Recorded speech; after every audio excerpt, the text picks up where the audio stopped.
Adam Police Finland esittelee uutta MAN Lions 18 City E-bussia Espoossa Kartanoherran tiellä lehdistölle.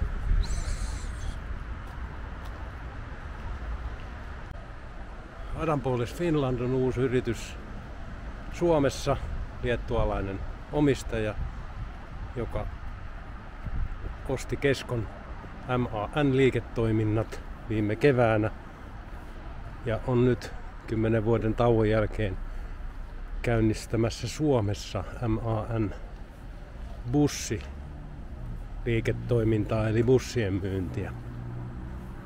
Ja sen tiimoilta oli ensimmäinen auton esittely Espoossa tänään. Adam Police Finland Oy on Suomessa oleva Adam Police Liettuan omistama tytäryhtiö, joka edustaa MAN-merkkejä Suomessa. Eli MAN kuorma-autoja, MAN busseja ja sitten MAN pakettiautoja.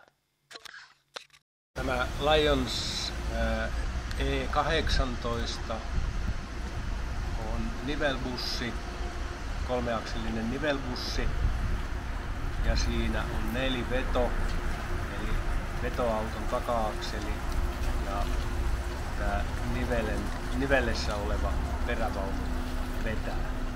Se on nelivetoinen. Tämä on Euroopassa suosittu, meillä Suomessa ei. MAN siis valmistaa näitä Lions City E-busseja 3 eri kokoluokkaan. Eli siellä on 10 metristä, 12 metristä, 2-akselista ja sitten 3-akselista 18 metristä nivelbussia, josta tämä viimeinen oli nyt esittelyssä. Täyssähköinen MAN Lions City E, 18-metrinen 3-akselinen paikallisliikenteen bussi. Valmistaja lupaa toimintamatkaksi 290 kilometriä. Auto voi tilata 6, 7 tai 8 akkupaketilla. Ja CCS-lataus, maksimi 150 kilowattia. Autossa on ilmalämpöpumppu.